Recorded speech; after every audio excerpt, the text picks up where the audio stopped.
Exercise 2.1 Indices and Logarithm Class 11 Applied Maths Question number 12 है If a is equal to x y raised to p minus 1 यहाँ पे याद रखना x और y दोनों की पावर p minus 1 नहीं है, x अलग है और y की पावर p minus 1 है। इसी तरीके से b x y q minus 1 c x y raised to r minus 1।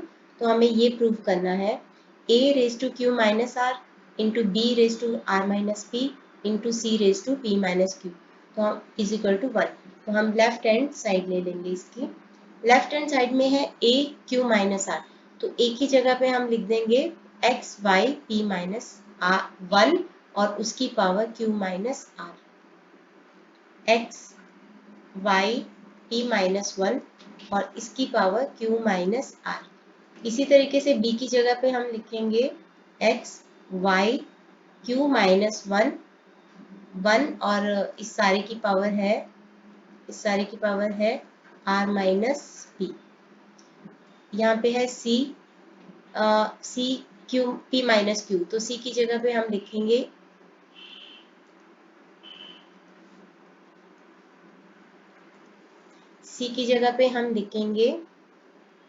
x y r minus 1 और इस पूरे की पावर है p माइनस q। अब हम पावर को पावर से मल्टीप्लाई कर देंगे y के केस में और x की पावर हो जाएगी p q माइनस r। तो यहाँ पे आ जाएगा x q minus r y p minus 1 and q minus r।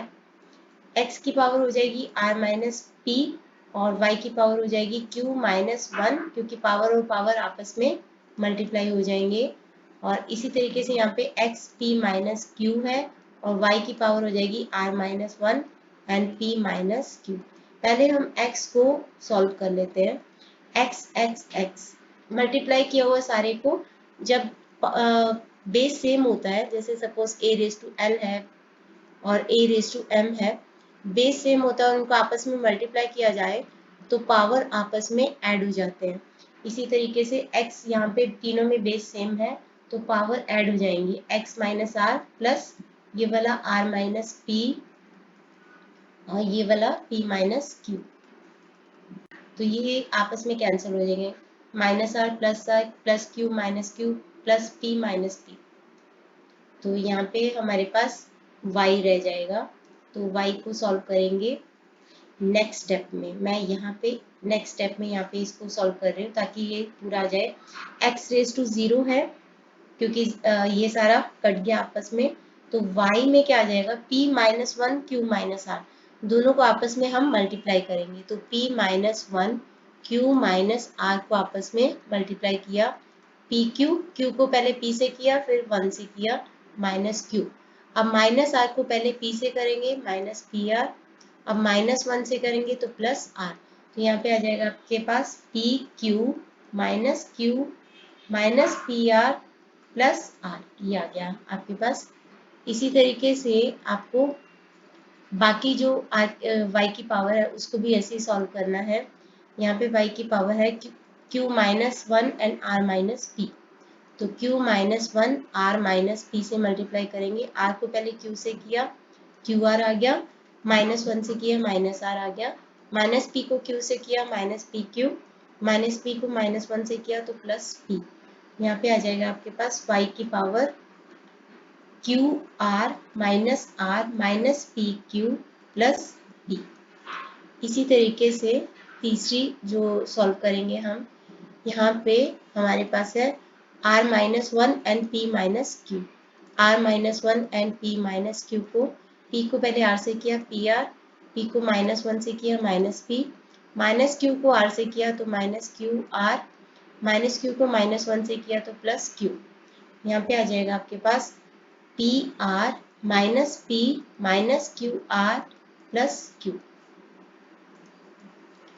x की पावर ऑलरेडी 0 हो चुकी है, किसी भी नंबर की पावर अगर 0 हो तो उसकी वैल्यू हो जाती है 1। तो यहाँ पे हम सॉल्व करें इसको, 1 आ गया x 0 की जगह पे, इसके बाद और y की पावर लेंगे, y की यहाँ पे बेस सेम है तीनों का तो पावर्स आपस में ऐड हो जाएंगे, तो हम इसको ऐड कर देते हैं। P Q minus Q minus P R, P Q minus P R plus R, और ये दूसरी वाली पावर को ऐड करेंगे plus Q R minus P Q plus P, और ये तीसरी पावर को ऐड कर देंगे यहाँ पे P R plus P R लिख देते हैं, minus P minus Q R plus Q. तो पी क्यू से P Q minus P Q cut गया, माइनस क्यू से यहाँ पे प्लस क्यू कट गया, माइनस पी आर से plus P R, plus R से minus R, plus Q R से minus Q R, plus P से माइनस पी। तो यहाँ पे भी y की पावर भी 0 हो जाएगी विच इज इक्वल टू 1। तो यहाँ पे हमें क्या प्रूव करना था, राइट हैंड साइड क्या थी 1, तो हमने ये इसको प्रूव कर दी।